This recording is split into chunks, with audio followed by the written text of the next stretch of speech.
como funciona a mente de uma pessoa preocupada, né? Então, mais ou menos assim. Oh não, o silencioso está com um som estranho. E se eu tiver que levar para a oficina? No caso, a pessoa que tem carro, né? Não posso arcar com a despesa, são as preocupações. Teria de tirar dinheiro da poupança do Jaime. E se eu não puder pagar a escola dele? O boletim escolar na semana passada foi ruim. E se ele não entrar para a universidade? O silencioso está com um som estranho. Então fica o relato da pessoa que vive preocupada, né? Você nota que uma preocupação vai levando a outra, né? É como um gancho assim. Vai, até virar um ciclo vicioso, né? Da preocupação. É por isso que quando a gente às vezes para, né? Um pouco, aí já vem outra preocupaçãozinha ali, né? Tentar roubar a nossa paz. Então, essa foi uma demonstração como a nossa mente é viciada, né, em preocupações. Não pode ficar um pouco em silêncio, né, que já estranho, né? Ou achar que ficar em silêncio não é normal, né? Não tem alguma coisa anormal, né? Então, preocupação excessiva ela causa transtorno, né, como da ansiedade, né? Então, Goleman diz no livro dele, e assim a mente preocupada continua a girar num interminável ciclo de melodrama barato. Um conjunto de preocupações levando ao seguinte e voltando ao começo, né, o ciclo, né?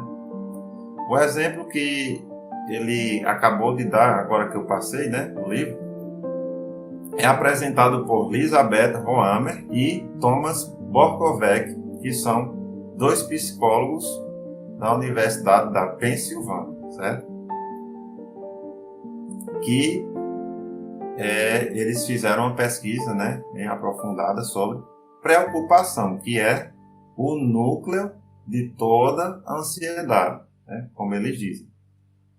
E elevou a arte do neurótico ao nível científico, né? Estão estudando mais a fundo essa questão, né? E a ansiedade, infelizmente, está fazendo parte hoje da maior parte da sociedade, né, do planeta. Então, é evidente que não há mal quando a preocupação funciona, certo? Tem um certo nível de preocupação que ela é saudável, né? Então, é meio que um dispositivo de segurança para a gente tentar resolver um problema, né? Ou seja, empregando a reflexão construtiva. A gente tem que refletir, né? Que pode parecer preocupação e talvez surja uma solução, né? Então, a gente tem que sempre procurar a calma, né?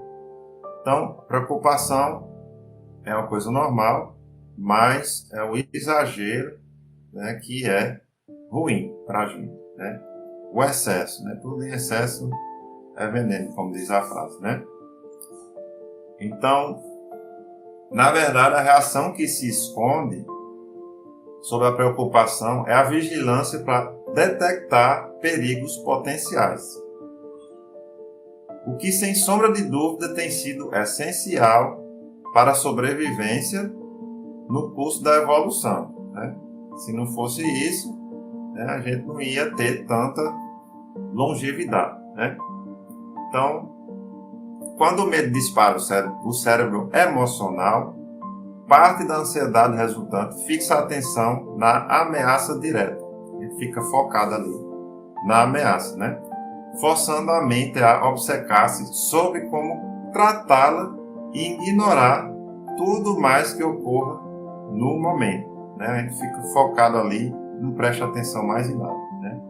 Então a preocupação é, num certo sentido, uma antecipação da ocorrência de um fato desagradável e de como lidar com isso, né? O papel da preocupação é o de projetar soluções positivas para os perigos da vida, prevendo eles antes que surjam. É simplesmente isso. Isso é o normal da preocupação, né? Mas, como eu disse, o problema está no exagero, né? No excesso de preocupações, no vício. Então, Goleman diz que o problema são as preocupações crônicas, aquelas que se repetem eternamente e nunca se aproximam de uma solução positiva, como as monoideias, né? Aquela ideia fixada ali, parece um disco, né? Arranhado, fica batendo lá, enquanto a gente não resolver isso, né? Fica voltando, né? E a gente fica ali focado nela, né? Então, vale abrir aqui um parênteses para falar da meditação, né? A meditação nos ajuda justamente a se transportar para fora de nossa própria mente, para a gente observar esses pensamentos doentios, né? Esses pensamentos repetitivos que nos roubam a energia, nos roubam a paz, né? Então, ela nos ajuda a observar de fora e friamente a gente achar uma solução para resolver esse problema, né? O que é que está causando isso? Se perguntar quais são as possíveis soluções, né, para que possa resolver esse problema, né? Então, uma análise cuidadosa da preocupação crônica sugere que ela tem todos os atributos de um sequestro emocional, mas de baixa intensidade.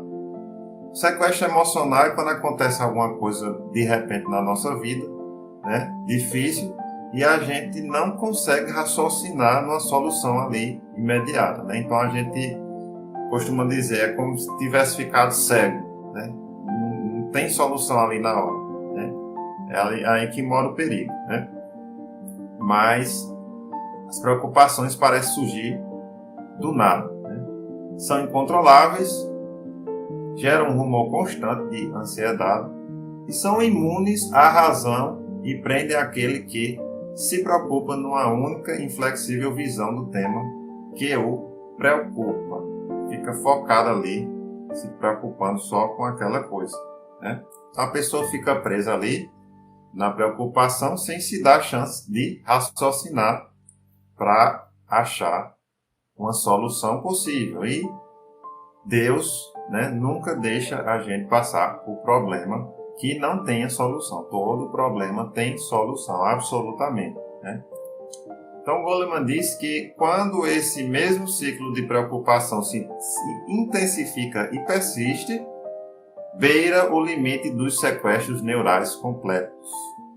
As perturbações da ansiedade, como que? Fobias, obsessões e compulsões e ataques de pânico, né? Então, em cada uma dessas perturbações, a preocupação se dirige a focos distintos. Para o fóbico, as ansiedades giram em torno da situação temida, né? Ele fica ali com medo, né? Constantemente, aquele medo ali roubando a energia, né? A pessoa tem medo de tudo, né? Todos nós temos algum medo de alguma coisa, né? Mas a gente tem que saber que o medo nada mais é do que a ignorância a respeito do que se teme, né? Então, quando a gente enfrenta isso, né? Porque a gente sabe que não tem remédio para medo em farmácia, né? Então, o remédio para medo é coragem. Então, coragem para a gente enfrentar os medos, né? O medo não sai porque o medo é uma coisa natural do ser humano. A gente cria coragem para ser muito maior do que os medos. E aí vai para frente, né? Vai com medo mesmo e enfrenta os perigos, né? Depois, quando a gente enfrenta, vai aclarando mais a mente, né? Desenvolvendo a sabedoria e saber que tudo não passava de ignorância, né? Então a gente vai superando cada medo que a gente tem aí. Então, para o obsessivo, fixa-se em prevenir alguma temida calamidade, aquela pessoa que vive com medo de acontecer algum acidente, alguma coisa, né? Então, também essa questão, né, de estar focando nisso, né? A gente tem que viver a nossa vida, né? Trabalhar, estudar, né? Se divertir e tentar desviar o máximo possível desses pensamentos doentios, né? Ter a espiritualidade, né? Meditar, né? Orar também faz parte para aclarar a mente, dar lucidez, né? Ajudar o próximo também faz parte da solução, né? E nos ataques de pânico, né? Que ataque de pânico, a preocupação se concentra no medo de morrer e de dar outra crise, né? Fica com medo de vir outra crise, né? Então, em todas essas condições, diz Goleman, o denominador comum é o quê? A preocupação exagerada, né? Por exemplo, uma mulher em tratamento de uma perturbação obsessivo-compulsiva cumpria uma série de rituais que duravam a maior parte do dia. Banhos de chuveiro de 45 minutos, várias vezes. Lavava as mãos durante 5 minutos, de 20 a mais vezes. Não se sentava em nenhum lugar sem esfregar lá o álcool, né, no assento, para esterilizá-lo. Tampouco tocava em crianças e animais, porque ela achava sujo demais para tocar nelas. Então, todas essas compulsões, né, que ela tinha eram causadas por um subjacente medo mórbido de germes, né? Medo de germes. Então ela tinha fobia a germes, só focava nisso. O foco da mulher era só esse. Então tem que trabalhar, né, o desvio desse foco doentio, né? Então, para isso existem as terapias, né? Psicólogo, né, para a gente ir se tratando, né? Ela se preocupava constantemente pensando que sem essas lavagens e esterilizações pegaria uma doença e morreria, né? Então a gente tem que trabalhar essa questão, né? Saber, como eu já disse aqui, isso é o princípio da vida da gente, né? Nós somos um espírito e estamos em um corpo de carne. Então, a gente já tem que saber que todos nós vamos sair do corpo. O corpo vai morrer, né? Então, vem também do medo de morrer, né? Desse pânico. Então, tem que trabalhar as verdades da vida, né? Para a gente ir superando esses medos. Senão, a gente não tem vida, né? É o medo de viver, né? Então, a gente tem que analisar essa questão.